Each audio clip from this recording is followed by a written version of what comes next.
everyone. My name is Nekme Obasoge.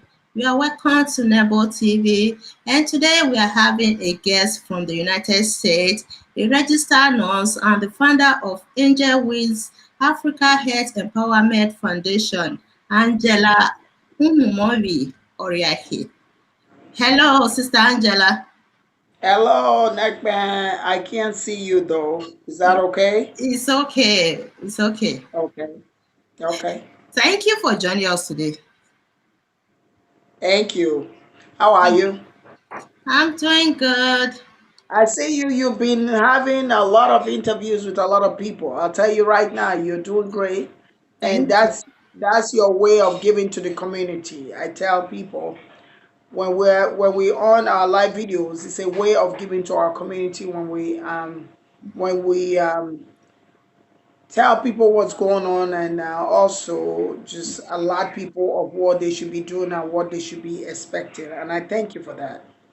Thank you so much for the recognition, ma. Thank you. You too, you have been doing a wonderful job. You are a role model to all of us. Thank you. Oh, thank you. Thank you, ma.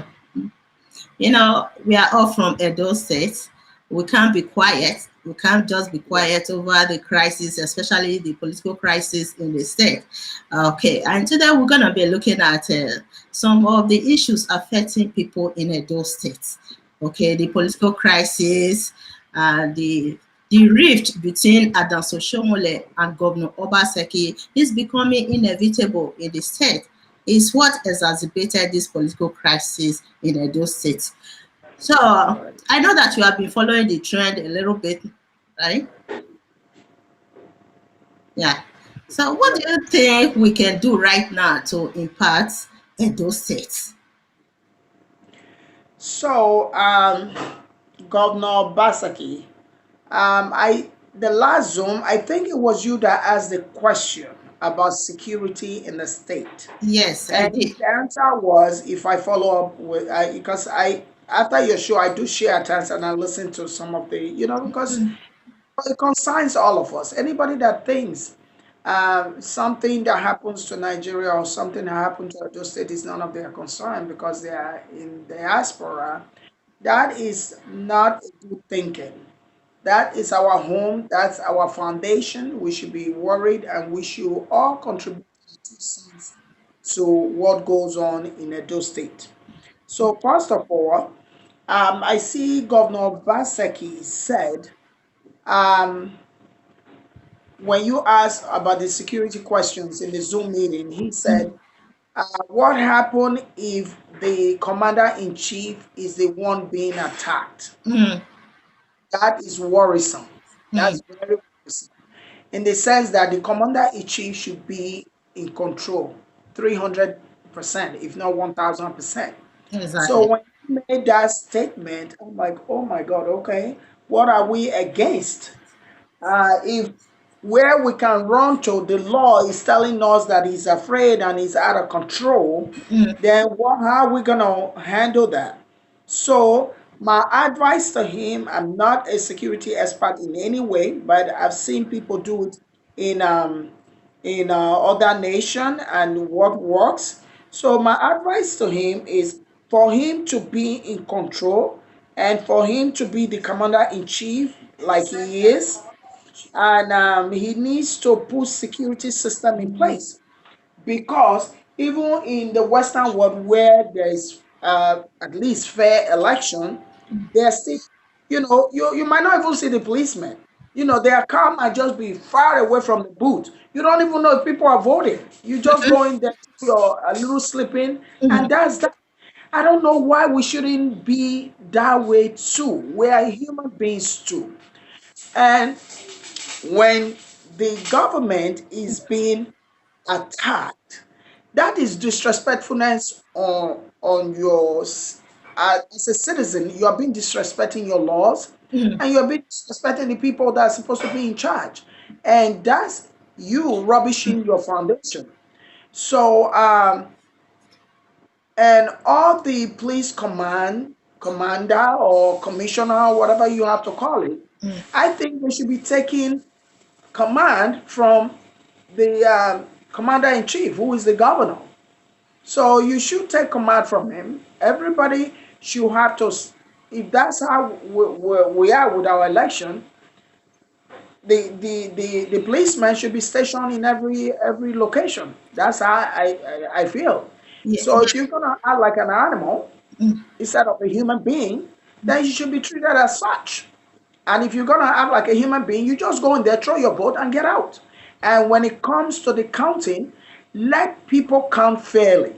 Because I don't know why it's do or die in Edo State. What is it that is so desperate? Why are people so desperate to be in mm, that position? Because power. when you are willing to help the people, or when you're willing to give it all you have, when you're willing to lay down yourself and serve the people, you don't get that desperate. No, you don't. Except you have a motive that Mm, you're gonna go in there and drag all we have. That's the only desperation I can think of. mm, Because if you want to, just like I want a position, I'm not going to be desperate about it. Either is do or don't. Either I get it or I don't get it. I'm going to relax. I'm not going mm. to start killing people for me to get a position. Then if I start doing that, then that means my motives are the wrong motive. Yeah. That's how I think. So Mm. whichever side, it don't matter if it was PDP or APC, I think we should do this calmly, quietly, without violence, and we get this rolling. Exactly. The security issues that the governor was complaining about when I asked that question last week. You know that the police is under the federal government, and Okay. people have been complaining about federal might in Edo State, especially this upcoming election. And the governor made a statement that he ordered police to make arrests over some of the crimes going on in the state, and police refused to do that. And they also refused to prosecute some people who are responsible for inferno in public spaces in Edo State. Why? Because police is being controlled by the federal government. When you look at APC, is the federal government. So right now, you understand that. So right now, the federal government is trying to use the power, federal power, to suppress Governor Obaseki's administration. That is what is going on. That is why the governor was complaining about security issues in the state. That's the thing. You can't blame him. He's supposed to be commander in chief. But what about if the federal government is suppressing him? The reform is needed. Revolution is needed. Reformation and restructuring of Nigeria is needed. I Exactly. think everybody has to have their own police. I think in every country, for any country to work, there shouldn't be the federal government taking controlling the police department. No, like I know you live in Canada and I live in the U.S. Why it happens is the way is structured is we have the state police, Massachusetts State Police. Mm, We have the town police. Not even the city, every city has their own police. So, like where I am right now, I live outside Boston. Even in Boston, Boston have their zonal police. Dorchester, Roxbury, all those places are Boston. But everybody have their own police department. So like I live in the suburb, which I live like little towns are around. Like I transferred, it's a little town. They have a transferred police department, low police department. Everybody have their own police, and the state police don't interfere with the city police. Everybody do their own thing. If the state police pull you over in the highway, whatever ticket you get is going straight to the state police. If the community police pull you over in the highway, can't get through. I don't know how he cannot get through. Somebody is texting me that they cannot get through, but I shared the video. So if the local police and my town police pulled me up in the highway, that ticket money is going to that police department. So I don't know why Nigeria, first of all, Nigeria is 36 states. Nigeria is too big to have one police department as federal police. No. Thank you. That is already the breakdown of the whole system, Thank you. because that's gonna be very corruptible, because every state needs to, the governor, in my opinion, the governor needs to have a say in his police department and have its own police department, and every other station in that state should also be controlled by Mm, divisions. yes, yes, exactly. So a governor cannot tell the police department what to do, and above is telling the police department to do the opposite. Who runs a country like that? Who runs Yes, any entity like that? Even with a company, if the president and the vice president of a company is saying two different mouths, then that company will be in disarray. yes, Are you exactly. kidding me? Yeah, we're having the problem of decentralization in Nigeria. You know that the police is under the federal government. They can control police over all states in Nigeria. And the Governor Obaseki, set up what we call the state security called by Ziga. I'm not sure if they are given the right to arrest or prosecute criminals in the state. That is what I'm not sure of. I don't want to speculate. I'm not sure of that. But right now, because of the structure of the country, the security operatives, the governor is placing the governor in a kind of a powerless position. Even there is an allegation that the federal government brought police officers from Abuja, okay, To do what? to take control of Edo State. So it's an allegation. I'm not there. I always defend whatever I speculate on this show. It's an allegation. People are saying it that the federal government brought some police officers from Abuja to take over Edo State. You see how federal might is very present in Edo State right now, just because of this election. And many people are afraid that with this power, federal power, that they are planning to ring this upcoming election. And we are protesting for free and fair and credible election in this upcoming governorship election in Edo State. So right now, how can we achieve democracy in Nigeria with what is going on, the corruption embedded in the political system of Nigeria? We are not moving forward with what is going on in Edo State. Adams Oshomole is there playing the role of a godfather. He is not the only former governor of a state in Nigeria, but right now he's playing the role of a godfather in Edo State that won't leave Edo State alone. He is dictating who is going to be the next governor of the state. He's causing confusion. When you look at this political crisis in the state, it's and then so Shomole is at the root of everything, because it started between him and Governor Obaseki, why he accused Governor Obaseki for some. It doesn't really make any sense to many people. For him, he said the governor failed to continue with some of the projects they started together. That was the reason Adams Oshomole starts hitting on Governor Obaseki in the state. And gradually, and this problem, the president was not able to settle this problem between the rift between Adams Oshomole and Governor Obaseki.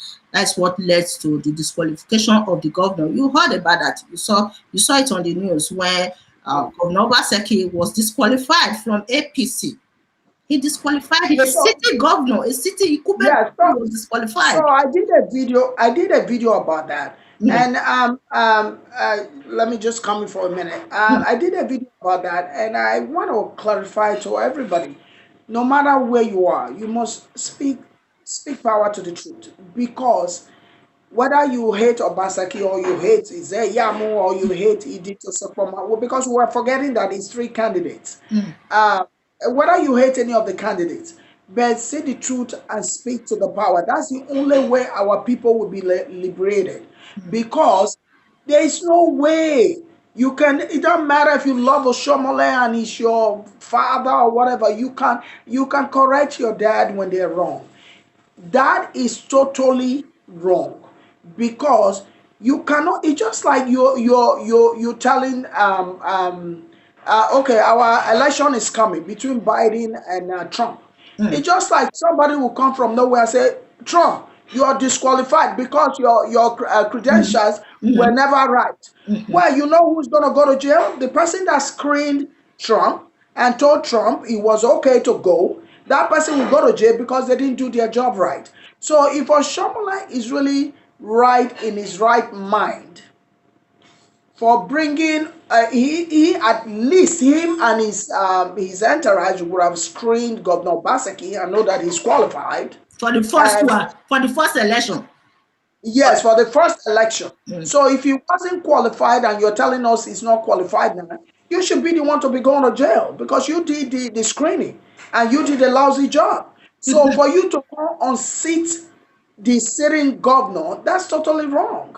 Because you know why? We can just see all the annoyance. You guys cannot just, you guys think Nigerians are fools. You guys think because you put them in a compromised state, you have money, you give them little change, they are happy. That's where you have enchained them. You no freedom. So you think we're all sitting here and don't have brains to think about you coming out to say a sitting governor. This is not about, I'm not APC or I'm not PDP either. I just want the goodness of my people. Exactly. But you think anybody is not educated or we're all not enlightened enough to know that that's just a blunt, that's just a life from hell. Because you guys have your personal stuff.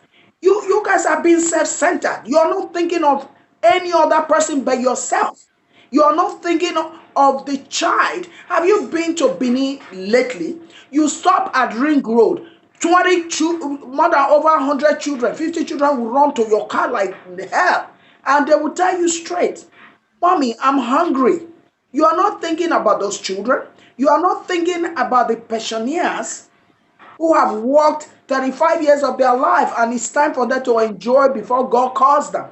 You are not thinking of that. You are not thinking of an average a young man that has gone to school, acquire a degree, and because he doesn't have a godfather or doesn't know anybody in anywhere, he's still in his father's house and begging for a bar once a day.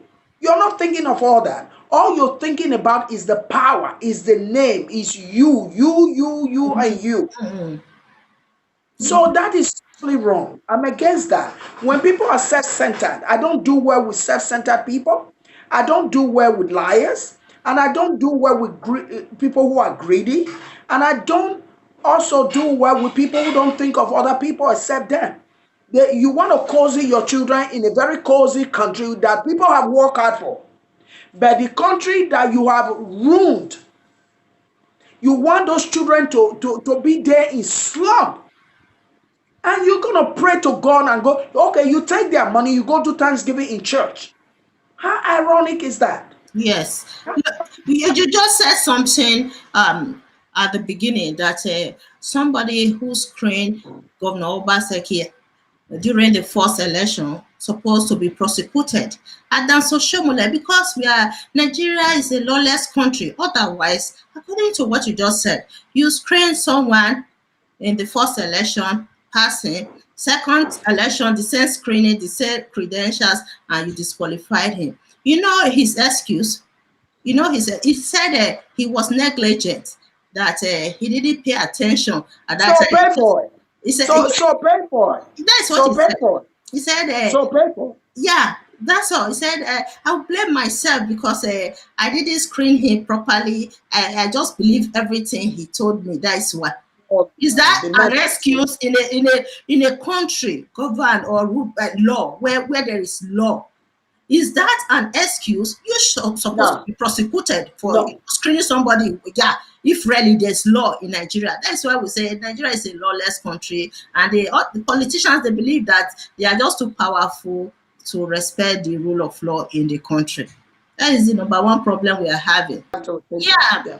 Going back to Adam Soshomole and his statement about the disqualification of Governor Obaseki, like what I said before, it just shows that Nigeria is a lawless country. You can disqualify anybody based on your personal bias, and nobody will prosecute you. That is what Adam Soshomole did to Governor Obaseki, and for him, he said he was negligent. The first screening that brought Governor Obaseki into power, because he just believed everything Governor Obaseki told him. That is why he passed him for the first time. So the second time now, he's telling us that he undergone a proper screening. That's why they disqualify him, because of some discrepancies in his academic credentials.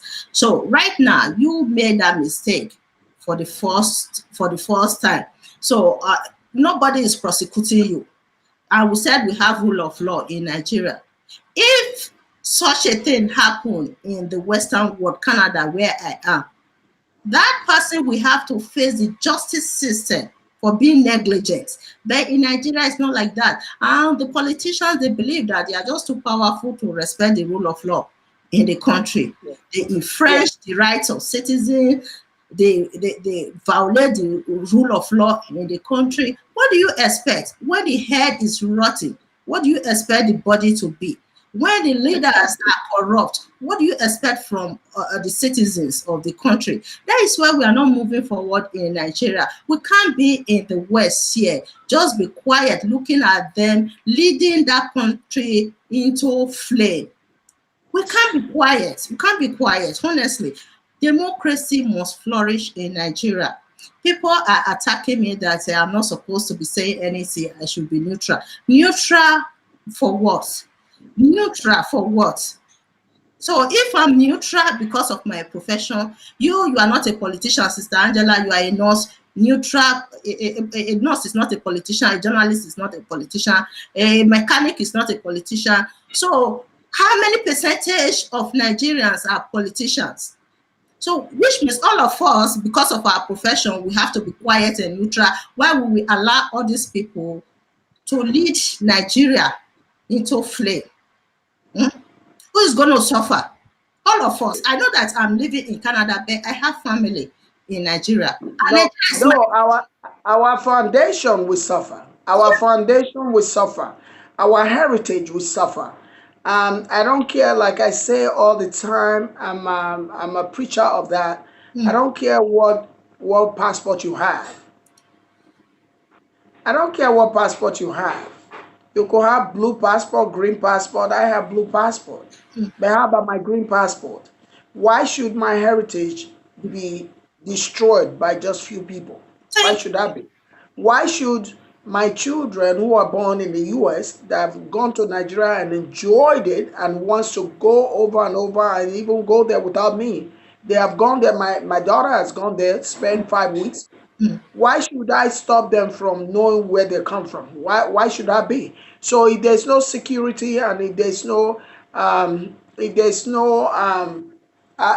mean, why should we allow few people to destroy our heritage? Who exactly. gave them that right? And who gave them?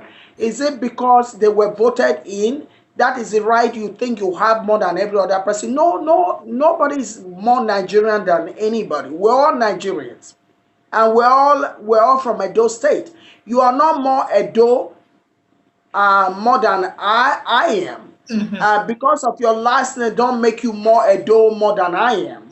Who's going to speak for the poor children? Who's going to speak for the poor people? Who's going to speak for the less privileged? If we are not all standing up to do that, who's going to do that for us? Who's going to do that for them? Who's going to do that for the retirees that have worked 35 years of their lives? Yes. And this is the time for them to enjoy and rest till God calls them. This life is too short. What are you doing with the money? It's a mental disorder when you're hoarding stuff or when you're possessive with stuff. You take money, you don't spend it, you dug a hole and put money there. That's psychotic. You have 10 houses, you need 20. That's possessiveness and it's a mental disorder. You have 10 cars, you want 20. And I can see if you have 20 out of your hard work, honestly. It's not by stealing money, stealing from people. You see people die like chicken. That doesn't bother you. Then you want to tell me you're human. You go to church and do Thanksgiving. You want to tell me you're human? You see people kill like fowls on the street. You want to tell me you're human? No, you're not. So, few weeks ago, they said they saw the movement of non-Edo citizens into the states. Non-Edo citizens, and these people are very suspicious. Some people even allege, it's an allegation. I keep saying that. I don't want people to say Nekmen said this during one of our shows. It's an allegation that some criminals were brought to the state to come and fight PDP members. There are videos out there showing certain people coming, and when you say the people, you understand that these are not, these people are criminals. They brought them to the state. We don't know who brought them to the state, honestly. Some people are saying that APC brought these people to Edo State because of this upcoming election, and citizens are scared of what is going on in the state. This might impact this upcoming election because some of them are already contemplating over if whether or not they will vote in this next election. We have the history, of election violence in Nigeria. It's not today. Every election conducted in Nigeria, there is always violence, fighting, attacks, and everything. You see this past election, the general elections, what happened? That some people were even killed. Innocent people who went to the poll that they didn't go back home just because of election violence. So some of the citizens of Edo State are contemplating about whether or not they will even vote that day because they don't want to go outside and be attacked by criminals or thugs in the polling booth.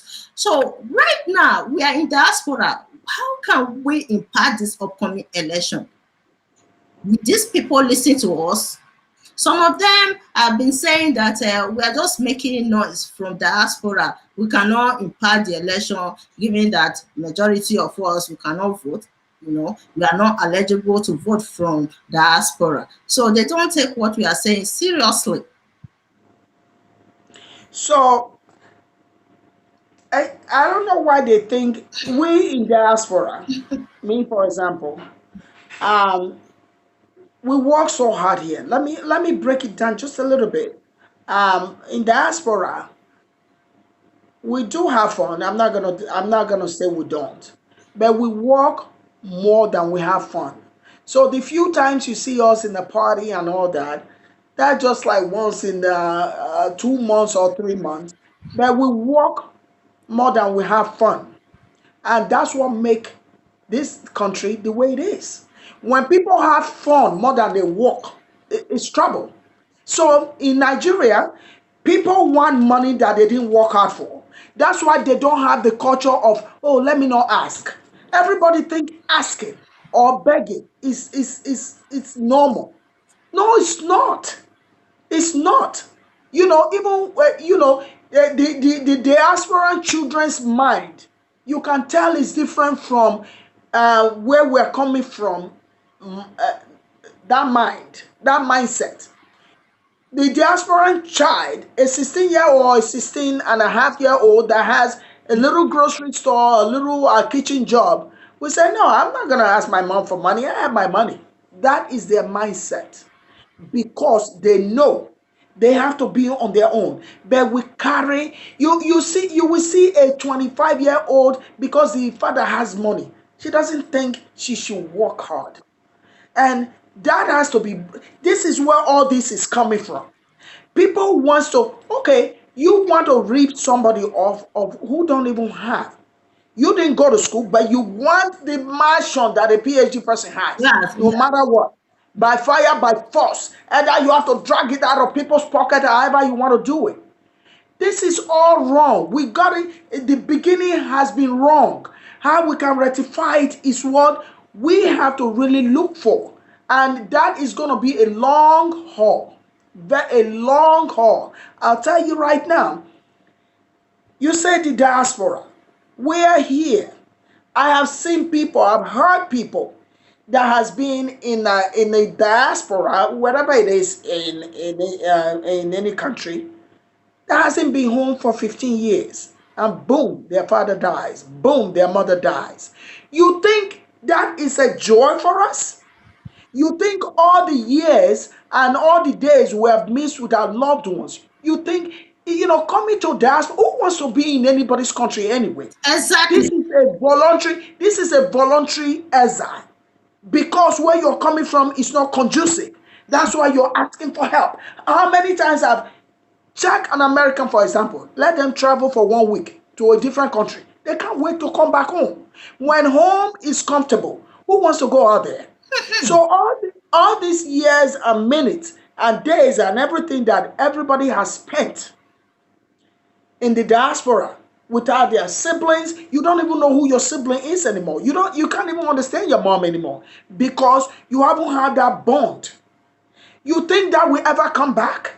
Their mom is gone. Their dad is gone forever. They will never come back. Why was that person in why did that person find their way to diaspora? Because there was no hope where they are coming from. A doctor comes from Nigeria. Of course, you can't be a doctor right away.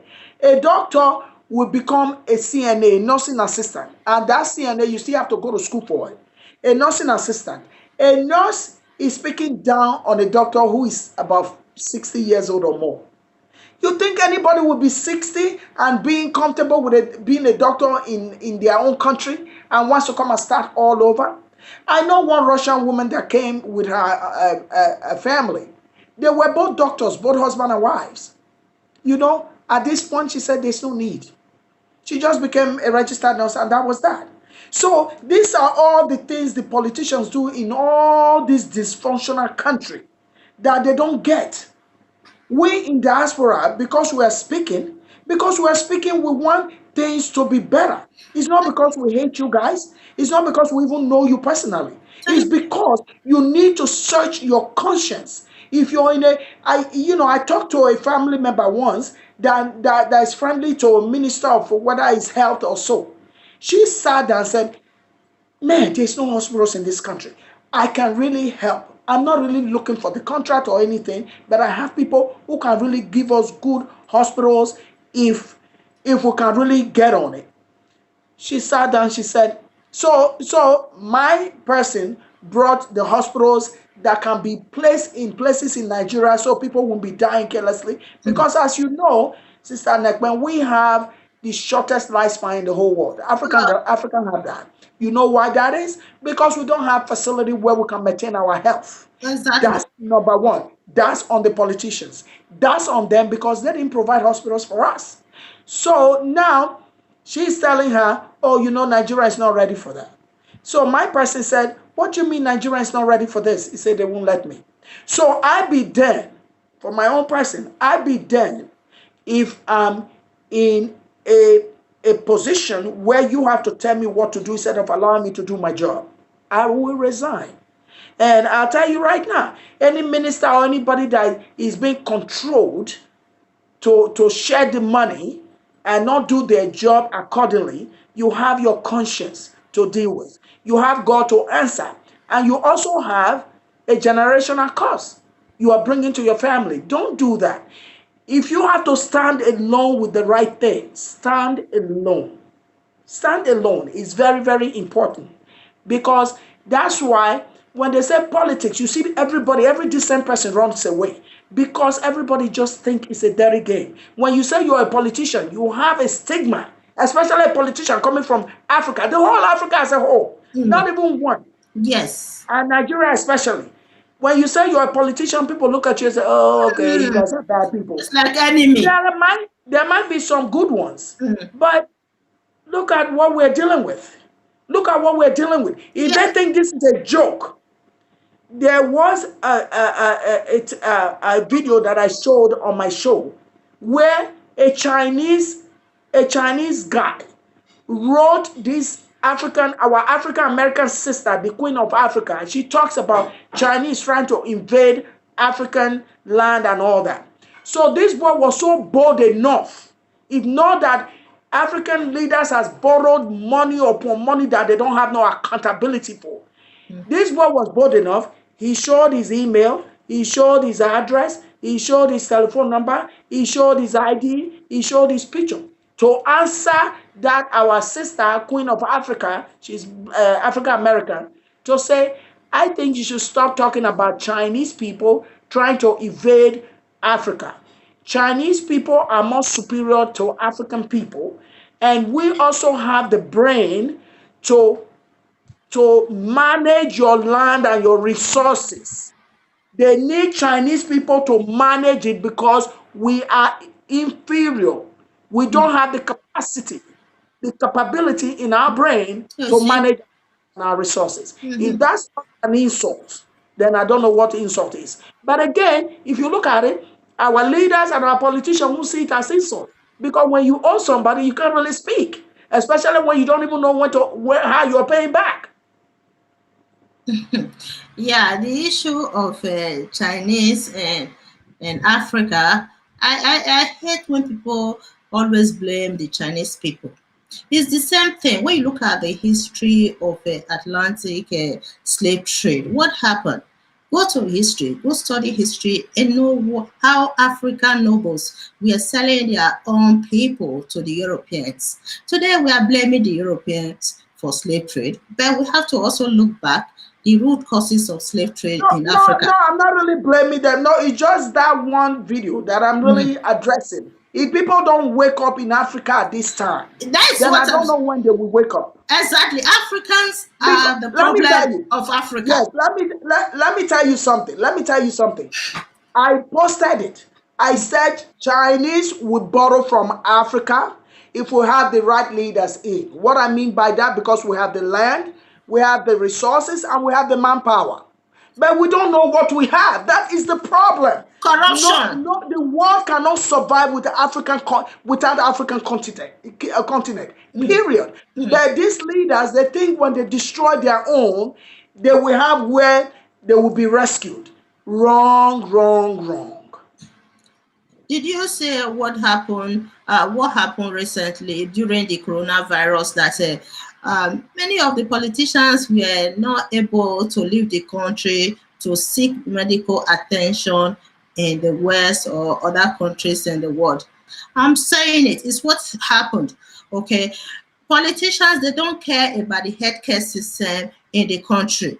Our healthcare system is a disaster. Disaster. Whew. So they, Don't keep me going on yeah, that. I know that you know that more than me. You know that. You know that the healthcare system. So they don't want to develop our healthcare system, the whole country. Go to Nigeria. Right now in Nigeria, last year I was in Nigeria. People are afraid to interstate travels. Interstate travels. People don't want to take the risk anymore. You can't travel from Benin to Lagos. You can't travel from Abuja to Benin through land. Sister Angela, that is what is going on in Nigeria now due to I see it. I see it. lack of security in Nigeria. I was wondering, I said, this is not in Nigeria where I was born and bred. Interstate Exactly. travel, Sister Angela, people are flying airplanes. If you cannot afford airplane ticket, do not travel. Do not do any interstate travels.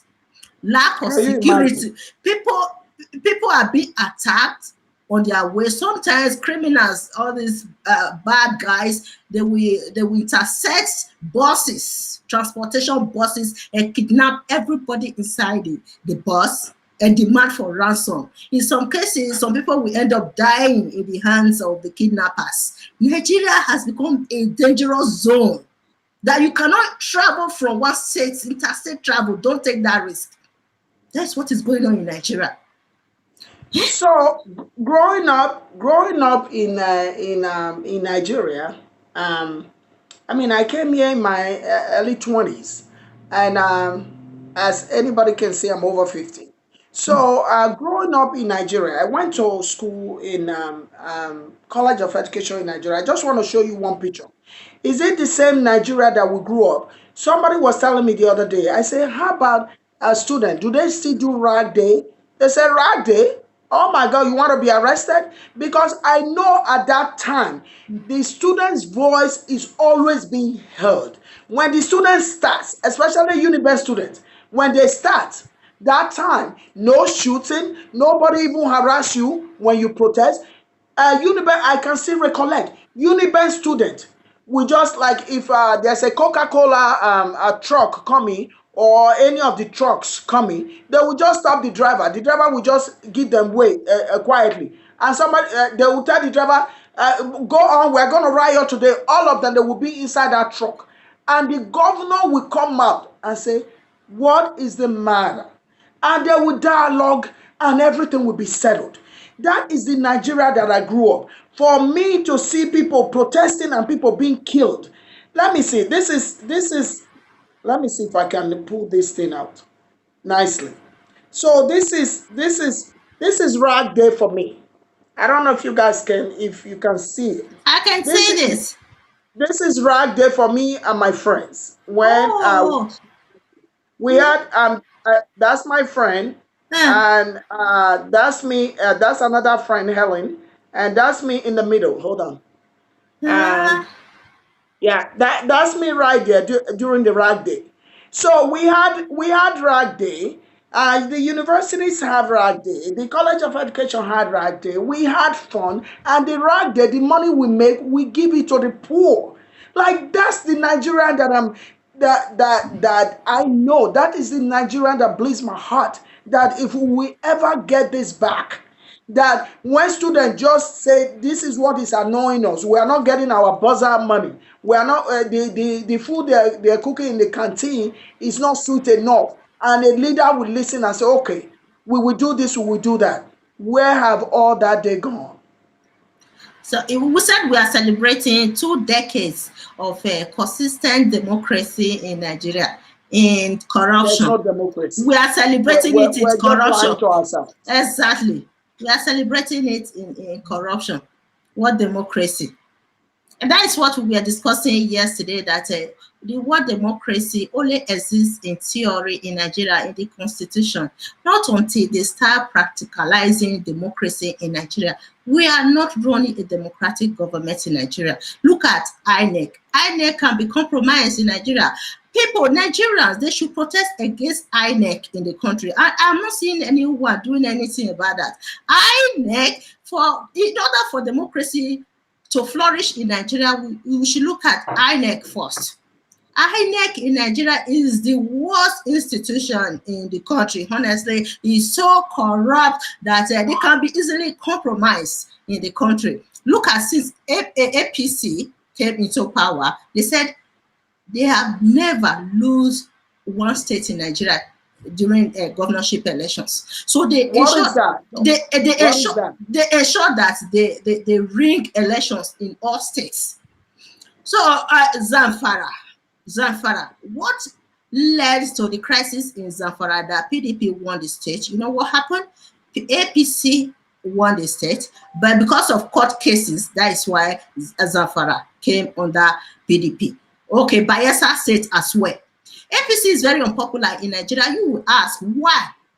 Why is it that APC is winning all states in Nigeria, even though they are very unpopular? Okay, Bayelsa State, you know what happened again?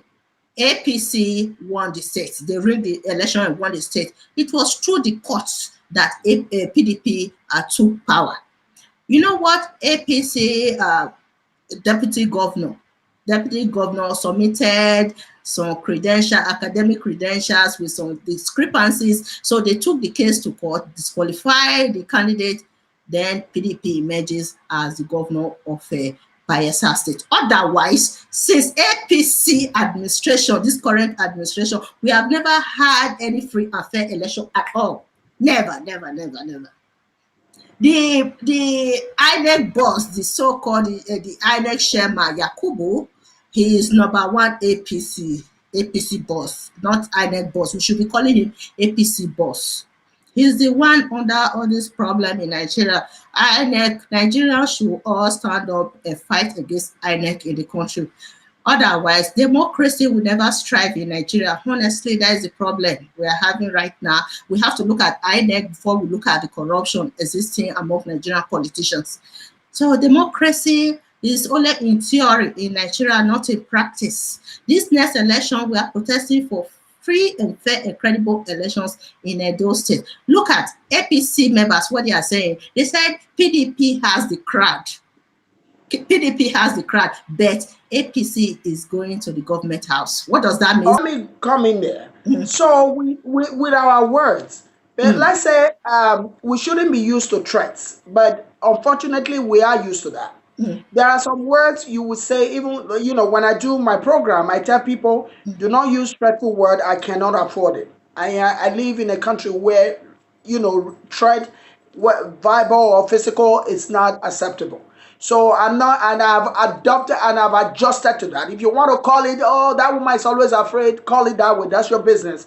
I'm not gonna ruin things that I work hard for that. So, and to threat is not even life. Why would you threaten another human being and you think it's okay? Who give you the right to think you can bully people and you can threaten on people and you can just make people uncomfortable and make people endurance and think it's okay? You have to be somebody that don't really have no conscience to do that, or you have to be somebody that is not human to do that. And that's my take on that. So you can send your message. You can send your message without threatening people. You can send your message without insulting people. You can send your message. You can send your message. I'll tell you, Mandela is one person that I respect. You never see him curses at anybody, but he got to the point he wanted to get to. That's how you do it. Legally, that's how you do it. But when you openly will say, oh, I'm going to be the governor, whether you vote or not, I'm about to ring it. Yes. Ringing is a crime. So when people say that and you let those people walk free, so how are we going to get democracy? Well, we're not. We are not in democracy. We are in dictatorship. People speak. People speak of how they are being treated in the army. They get arrested. Boom. Oh, no insult on the leaders. It's going to be punishable. Who does that? When you do the right thing in life, you don't look around to see if your children are going to disrespect you, or if the people you that work under you is going to disrespect you. They will always have regard for you because you have regard for them. So as you know, I my place of work, I respect everybody as I will expect back. And sometimes, if you are disrespectful, I'm going to call you to caution. And you're going to have to learn that because you are disrespecting me to do something for you as the director of nurses, I am not going to do it because you are coming bold to my office to act as if you're this macho man. I'm supposed to be afraid of you. No, I'm not. That's the reason I will not do it. So when you come up diplomatically and present your case, then now we are talking. We sit down and speak like human beings and dialogue and have the problem solved. So you see all these people running around and beating people and doing whatever they want, and they never get punished. Of course, they're going to do whatever they want.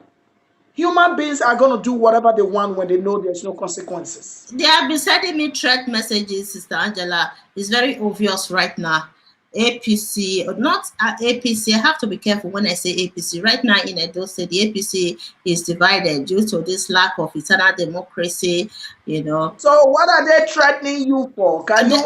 Why can't you have a freedom of speech? Why can't you have your choice? Why should anybody be threatened? Yes, the EPM members have been sending me messages, threat messages. Who is that? I don't know who those people are. The EPM, when we say EPM, Sister Angela, you should know this now.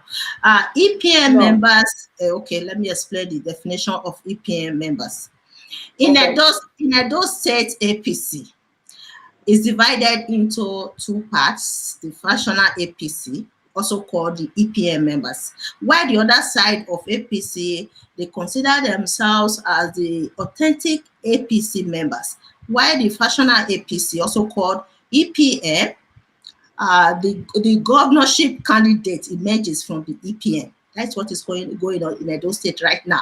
That APC is obviously divided due to lack of internal democracy, rocking the party, and this lack of internal democracy is the root cause of the crisis, the political crisis in the state. So the EPM members are sending me threat messages saying that I should not ever come to Nigeria, that they're going to deal with me. I'm waiting for them. Nigeria is my country. Edo State specifically, they said I should not come to Why Edo State. should that be though?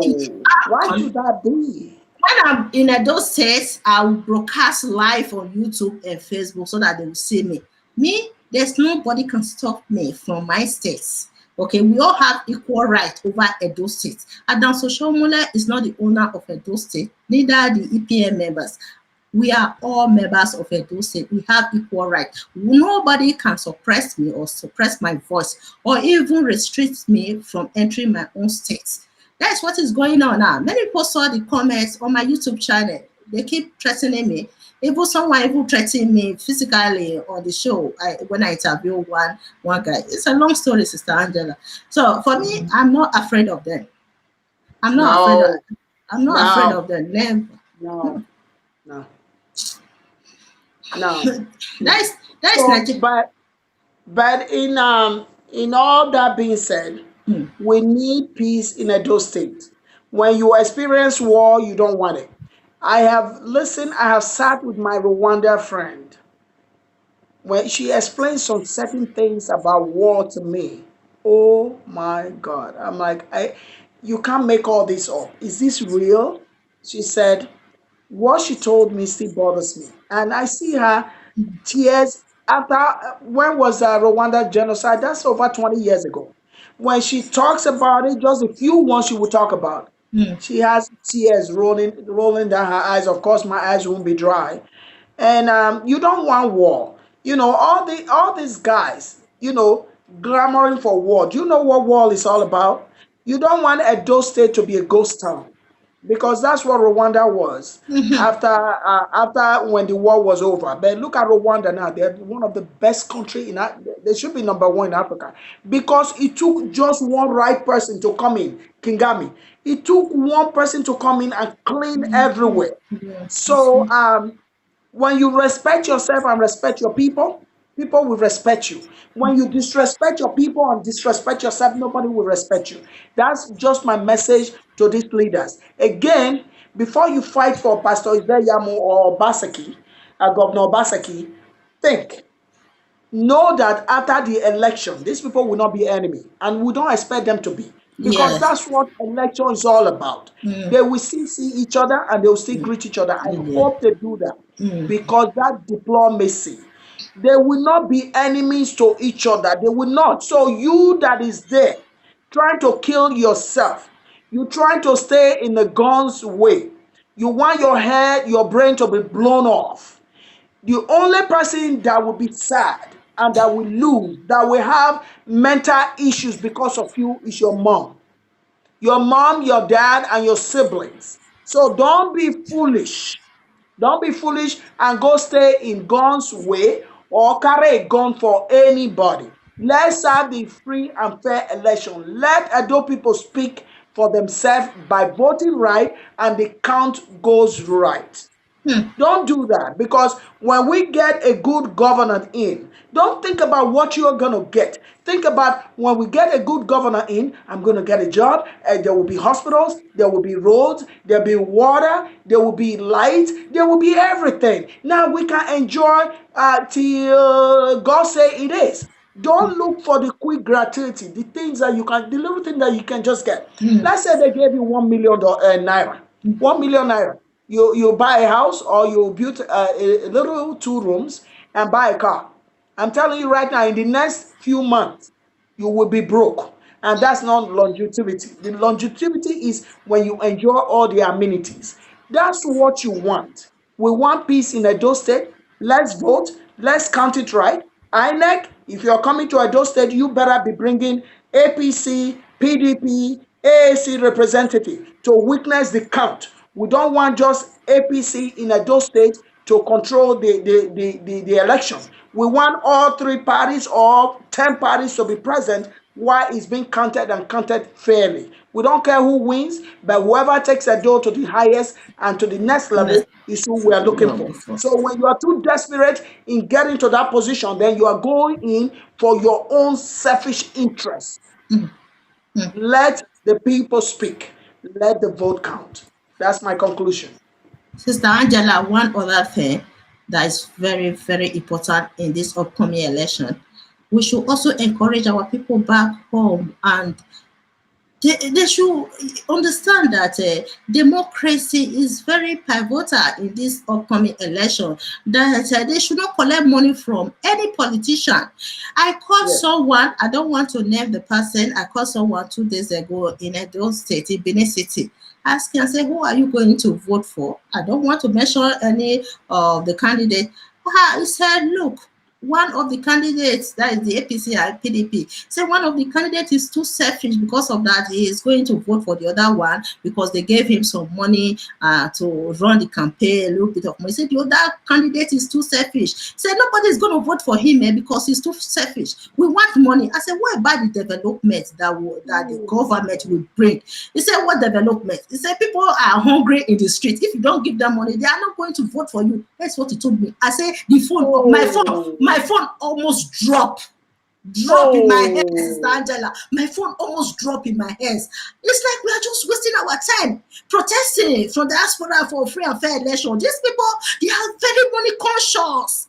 It's very important that we should talk to them. I don't know. The person I spoke with is a very educated person who knows the definition of democracy. My phone almost fell from my hand when I was talking wow. to him. I said, what is this? Eh? Okay. I don't know. I don't know who that person is, but I'm going to have a message for that person. Either you listen or you don't. I am not. I don't know it all, but what I know and where I have lived over about over 3 decades is when you an American will look at you right in the face and tell you, you said you were going to do this, but you didn't do it. That means you lied to me. So I'm not giving you no chance.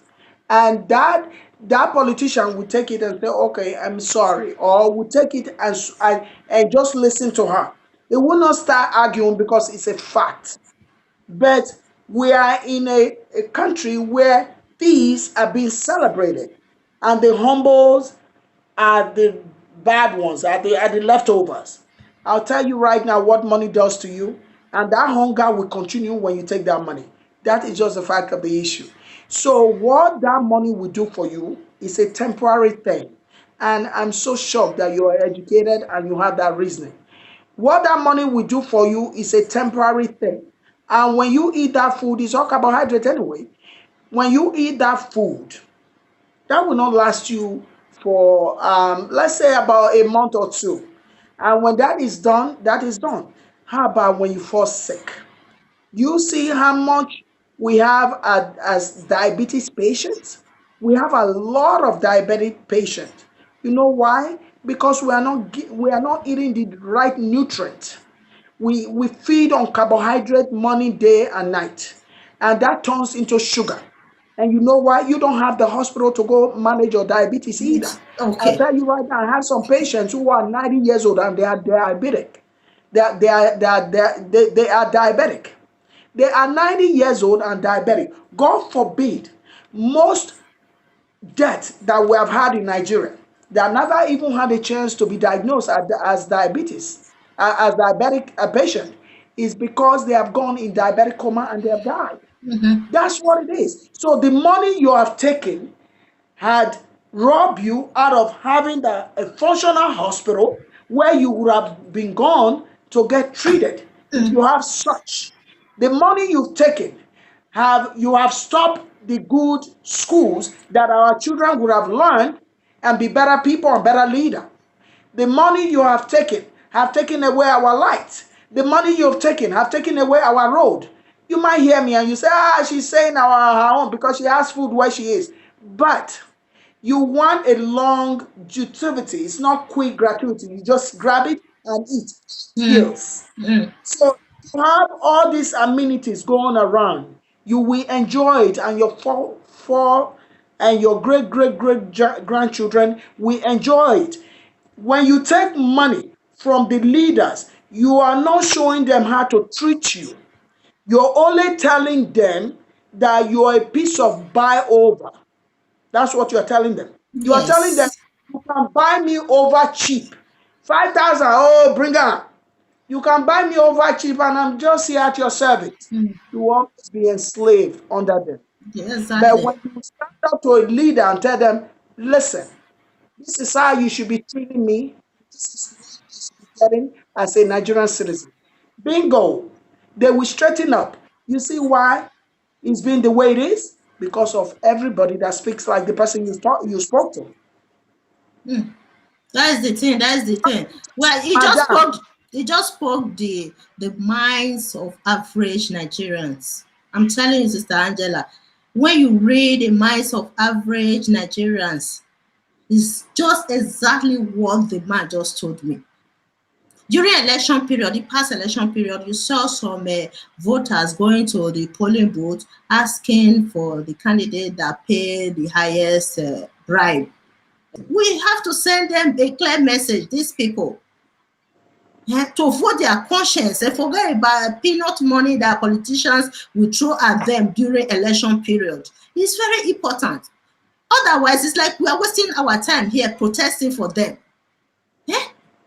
wow, wow. Sister, Sister I, Angela. it's a long. I'll tell you, it's a long haul. The teaching and the awareness and the resetting of their mindset and the resetting of their brain is gonna be a long haul. It's gonna be a long haul. It's not gonna be this election or a next election. Not even 10 years. Not even 5 years. It's just gonna be gradually. They Mm, will not know that the sad part is the politicians. They travel all around the world and they see exactly how people are being treated. They come here to obey the laws, then they yes. go to their own country. Mhm. They usually say everybody always pray for rain to fall in their soil. But these politicians are wired differently. Won't you be praying for your country to be better than any other person's country? I don't get it. And Mm, I can never get it. I mhm. can't get it in the sense that I thought so, okay, we have children and we're telling our children, please don't lie and don't steal. But they see you every day stealing from the people. They're afraid to talk to you. I will tell you right now, I don't even know them, but I'm pretty sure at least it's not 100% the politicians' children that are with what their father is doing. I'm pretty sure there will still be few that will have said, "Oh, daddy, don't do that." But they will be so afraid to say it because when they say it, they get shut down. It's time for accountability in Yeah, Africa. just that, It's yes. time for accountability in Nigeria. Yeah. And it's time for accountability in Edo State. Mm, Stop taking this treasury money. It's not yours. It's not yours. It's not yours to take. It's stealing. So you can't tell your son or your daughter not to steal when right there you are stealing the treasury. It's the same thing. So mm, don't steal it. Because I always say, when you steal, take food from the poor man's children's mouth to give to your children, that is a generational curse. When you steal from the treasury and you think you're entitled to it, it's a one-way ticket to hell. When you when you see the poor man's children dying of hunger and malnutrition, and you look away, the truth will always prevail. No bad thing, nobody does bad that ever end up good. When you don't educate the poor man's children that you didn't educate will not give your rich children that you educated in Versace school, Harvard, they will never give them peace. This is a long haul. Start doing the right thing for the people because it's going to come down and it's not going to come down well. Nothing. I've never seen people that are bad that end up good. Never. You could be enjoying it now. I've never seen mean people that have done people wrong that ever come out good. No, their end stage is always very bad. Let me give you an example before we round up. Yeah. As there is this, there was one principal in Isha. I'm not going to say what part of Isha. He's a principal. His children are doing well. Doctors, lawyer, this and that. He has a car those days. My father was an educationist. So I knew all the principal and everybody around Ishan area and everything. So he thought he was a top notch. No, he's untouchable. Nobody can touch him. Very proud. Nobody's like him. He's better than everybody. And all that. He will even rub it in your face. How good his children are doing. How he's the only one that has the best car in the area. Blah, blah, blah, blah, blah, all the way. And I tell you, my parents were my mother was very full of wisdom. And she would just say, oh, I wish this guy can be talked to. You will try to talk to him, he will shut you right down. I'll tell you right now. Then here comes what hit. The mother dies. The mother dies, and he brought the biggest a musician, the biggest canopy, the most decorated funeral you will ever see. There was Befitting no one burial. person on the chair. There was no one person sitting on the chair that he has arranged perfectly and everything. And musicians keep playing, thinking people will come, people will come, people will come, till almost like evening time. Nobody's showing up. I'll tell you right now, that same man has to come down to his knees and went. Even the manager of that place had refused to even go beg people for him. But after much pleading and crying and everything, the manager himself has to send people to go from house to house to beg and kneel down for before people showed up. That's life. Don't do people no wrong. You are not better than anybody. We are equal in God's eyes because you are the best ringer or the best person that can embezzle more than the other person. Don't make you better than anybody. Yeah. It will fall. The world is a small place. It's a round in a circle. It's very round that you don't know when you will need that poor child's help that you neglected. So keep doing the right thing and stop stealing our treasury. That's my conclusion. Thank you, Sister Angela. Awesome show. Thank you so Thank much. thank you Yeah. so much. Guys, So let thank me you tell all. everybody, Go tomorrow on my show is gonna be every Sunday. I have Edo politics. So I have Jacobinya, who works close to the governor, coming to the show. I'm gonna reach out to the ambassador to Tanzania to see if he can come to the show also. So if anybody is for Pastor Isaiah Yamu and Edith Osakpoma, you can come into the show. We really need to know what these people are doing for us. We can't be mugus anymore. You just say, oh, because it's my uncle, let me vote for him. No. The person that will have the job No. done is who we should be voting for. It don't matter if they are our enemy. Don't love your leaders. Love what they do. That is a saying. Don't love your leaders, but love what they do. Don't be sentimental or be emotional about voting for all these people. It's very, very imperative that we do that. And I'm going to go on a Zoom. I'm pretty sure they started already. I'm Yes, going to me go on too. a I, Zoom. I want to join too. Yeah, I have Okay, a guys, role to the play first there. lady is having a Zoom. If you can watch it on Yes, I'm on gonna be Facebook screening also. it.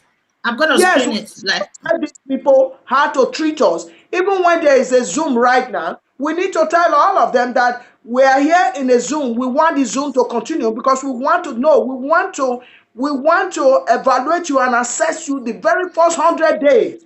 Did you do what you said you were going to do? Look at how Americans do theirs.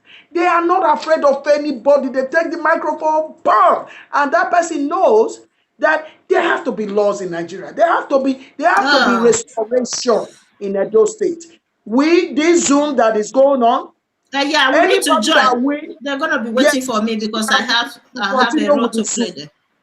Yes, anybody that wins should continue with the Zoom because we need to tell them what they are doing, how they are doing, what they need to do, and all that. That's our sole responsibility as citizens. Thank you all so much. Join me tomorrow for the Edo politics. And thank you so much, Sister Nekpe. And I will see you in the Zoom. Yes, I I'm gonna. already registered, I think. Yeah. And thank you so much for all you do. Thank you, We're ma. bringing awareness to the people, and there's nothing wrong with that. Please don't take the threat to heart. Guys, stop threatening people that are speaking to the truth. Very, very important. Thank you so much. Thank you, ma. Thank you for joining the show today. It was You're awesome. welcome. Thank you. Okay. Guys, Thank you. thank you all Bye, for the everybody. God bless. comments. Thank you all for the comments. Oh my God, a lot of comments. Thanks. Yeah. And I will see you guys tomorrow. We have to join the Zoom meeting now. We are running. Okay. Thank you. Yeah, thank you, ma. Yeah. Bye. Bye, bye, everyone. Bye, everyone.